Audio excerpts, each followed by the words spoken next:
नमस्कार क्रिकेट प्रेमींनो, मित्रमैत्रिणींनो, कसे आहात तुम्ही सगळे?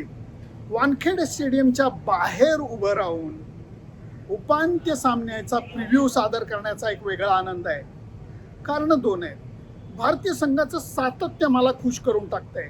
वर्ल्ड कप इव्हेंट्समध्ये दक्षिण आफ्रिका असू देत, इंग्लंड असू देत, भारत असू देत, न्यूझीलंड असू देत आणि ऑस्ट्रेलिया असू देत, या 5 संघांनी गेल्या कित्येक वर्ष ICCच्या झालेल्या मुख्य world cup, T20 world cup, ladies world cup, champions trophy या सगळ्यामध्ये उपांत्य फेरी गाठून दाखवण्याचा एका अर्थाने पराक्रमच केलेला आहे. याच्यातनं खेळाचं सातत्य दिसतं. मी म्हणतो, कुठल्याही विद्यार्थ्यांनी जर का परीक्षा दिली, त्या परीक्षेमध्ये फर्स्ट क्लास मिळाला तर विद्यार्थी म्हणून तुम्ही बेसिक लेवलला चांगलं काम केलं असं मी धरतो. तसं वर्ल्ड इव्हेंटमध्ये जेव्हा तुम्ही उपांत्य फेरी गाठता तेव्हा तुमचं बेसिक काम चांगलं केलेलं आहे असं मी पकडतो.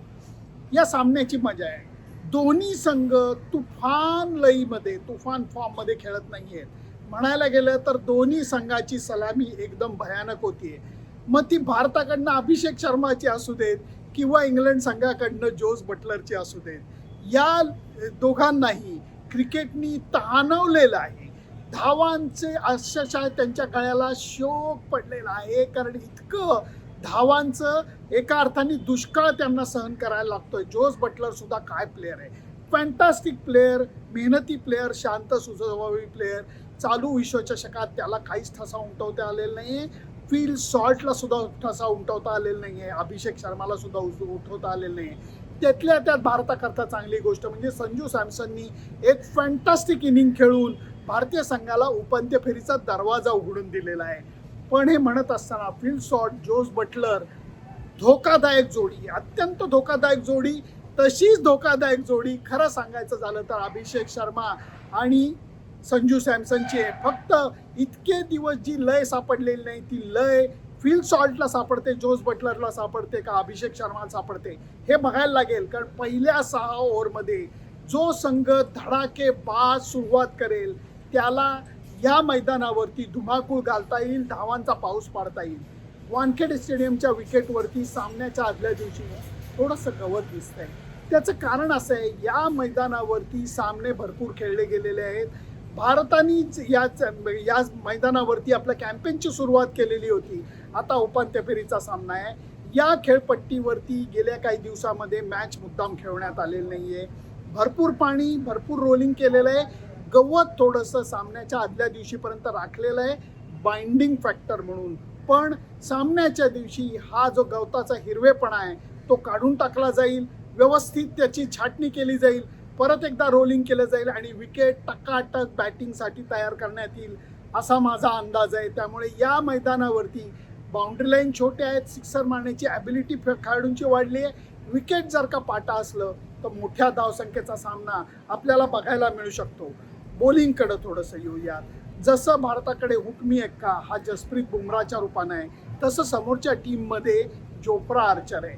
वेस्ट इंडियन ओरिजिनल खेळाडू इतक्या सहज सुंदर पद्धतीने येतो, त्यांच्या बॉलिंगमध्ये खूप फरक आहे. एकीकडे जसप्रीत बुमरा थांबत थांबत चालत येतो, शेवटच्या क्षणी झटका देतो आणि जोरात बॉल टाकतो. याच्या एक्झॅक्टली उलटं जोफ्रा आर्चर एक ॲथलीट आहे, एकदम सुरेख पद्धतीने पळत येतो, छोट्याशा रनअपमध्ये सुद्धा जबरदस्त पॉवर निर्माण करतो आणि वेगाने बॉलिंग करतो. हे करत असताना त्याला आता व्हेरिएशन सुद्धा यायला लागलेली आहे. विल जॅक सारखा खेळाडू आहे जो अष्टपैलू खेळ करतोय. या चालू स्पर्धेमध्ये 4 वेळा त्यांनी मॅन ऑफ द मॅच मिळवून दाखवलेलं आहे. गेल्या सामन्यामध्ये त्यांनी न्यूझीलंडची जी काही धुलाई केली, सामना जिंकून द्यायला इंग्लंडला मदत केली, ते विसरता येणार नाही. त्याचबरोबर आदिल रशीद सारखा हुकमी चांगला लेग स्पिनर आहे. रेहान अहमद सारखा एक स्पिनर आहे. इंग्लंडचा संघ कमजोर नाही आहे, कारण सॅम करन सारखा अत्यंत हुशार, चाणाक्ष असा लेफ्ट आर्म सीम बॉलर सुद्धा आहे. भारतीय संघाच्या बाबतीत आज सामन्याच्या आदल्या दिवशी वरुण चक्रवर्तीला खूप वेळ मी बॉलिंग करताना पाहिलं. एकटा येऊन फिल्डर बॅट्समन समोर नसताना टप्प्यावरती तो बॉलिंग टाकत होता, कारण गेल्या 2-3 सामन्यामध्ये त्याचा टप्पा थोडासा आखूड पडत होता. त्यामुळे खेळाडू कधी नव्हे ते वरुण चक्रवर्तीला स्क्वेअर कट आणि पूल मारताना मी बघितले, जे नेहमी बघायला नाही मिळत. तो टप्पा थोडासा पुढं घेऊन जाणं, खेळाडूंना स्क्वेअर कट पूल करायची संधी न देणं, कारण तो वरुण चक्रवर्ती असा बॉलर आहे जो स्टंप टू स्टंप बॉलिंग करतो. तुम्ही चुकलात की हुकलात अशी त्याची बॉलिंग असते. हे बदल करण्यासाठी आज त्यांनी मेहनत केलेली मी पाहिलेली आहे. भारतीय संघामध्ये फलंदाजीची ताकद ही अशक्य आहे. तो फटाका अजूनही फुटलेला नाहीये. उपांत्य सामन्यामध्ये तो फुटायची दाट शक्यता आहे, कारण सगळेजण दबा धरून बसलेले आहेत.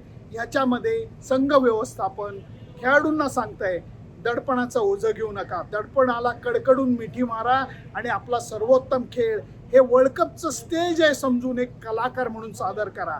या पद्धतीची प्रेरणा संघ व्यवस्थापन सूर्यकुमार यादव हे संघाला देत आहेत.